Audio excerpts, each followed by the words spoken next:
नमस्कार,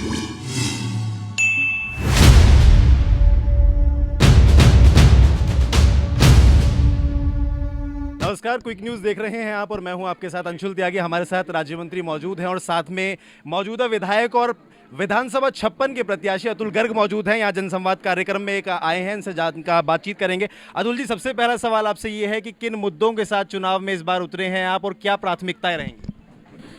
जो मुद्दे हैं वो पॉलिटिकल पार्टीज ने तय कर दिए हैं। कुछ लोगों ने इसको सांप्रदायिकता का दिया है, जात बरादरी पे चुनाव ले गए हैं। भाजपा ने इसको राष्ट्रवाद का और सेवा का भाव दिया है। तो भाजपा राष्ट्रवाद और सेवा के नाम पर चुनाव लड़ रही है, जबकि बाकी लोग केवल जातिवाद के ऊपर चुनाव लड़ रहे हैं। फैसला जनता करेगी। क्या लग रहा है, क्योंकि जनता संवाद आप लगातार कर रहे हैं, लोगों से मुलाकात कर रहे हैं, डोर टू डोर कैंपेन आपके साथ साथ जितने बड़े नेता हैं भाजपा के वो भी कर रहे हैं, तो क्या रिस्पॉन्स मिल रहा है जनता का और जनता के अंदर क्या जोश नजर आ रहा है? पहली बार हिंदुस्तान के अंदर एक नई राजनीति का जन्म हुआ है।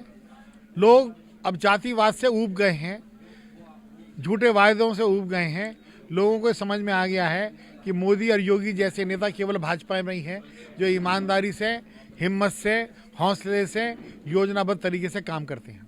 अतुल जी, एक सवाल और है, क्योंकि लोगों का ये मानना है वैक्सीनेशन कैंप छबिलदास के अंदर आपके द्वारा लगाया गया, राकेश मित्तल जी भी उसमें शामिल थे।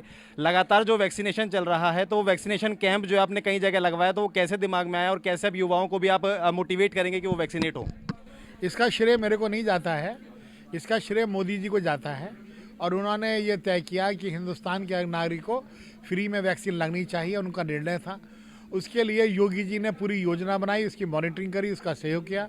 हम और राकेश मित्तल जैसे लोग तो छोटे से कार्यकर्ता हैं कि जो उनकी आज्ञाओं का, उनकी योजनाओं का पालन करते हैं।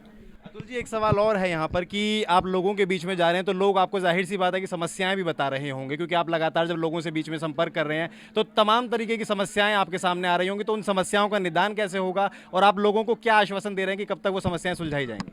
ज़्यादातर समस्याएं केवल लोकल स्तर की हैं। सरकार से किसी को कोई नाराज़गी नहीं है। एक भी व्यक्ति सरकार से नाराज़ मुझे मिला नहीं। जो लोकल स्तर की समस्याएं हैं उसमें बहुत ज़्यादा काम हुआ है, लेकिन कोरोना की वजह से पूरा काम नहीं हो पाया है। लेकिन अगर पिछले 15 साल की तुलना में देखेंगे तो इन 3.5 साल में ज़्यादा काम हुआ है। अब 1 अप्रैल के बाद नए बजट के साथ मुझे लगता है कि 1 साल के अंदर कोई समस्या बाकी रहेगी नहीं।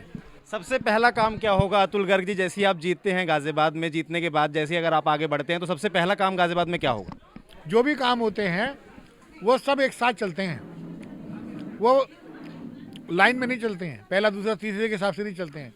जो विकास होता है, बिजली विभाग का काम करता है, रोड वाला रोड का काम करता है, नाले वाला नाले का काम करता है, हॉस्पिटल अपना काम करते हैं। तो जितने भी मंत्रालय हैं सभी इफेक्टिव हैं, अच्छा काम करेंगे। और लोगों को यकीन भी हो गया है पिछले परफॉर्मेंस देख करके। कुछ लोगों को छोड़ दिया जाए तो ज़्यादातर लोग खुश हैं। जनता को क्या संदेश देना चाहिए? सिर्फ इतना संदेश, जातिवाद पर कभी वोट ना दीजिए, आपसदारी में कभी वोट ना दीजिए।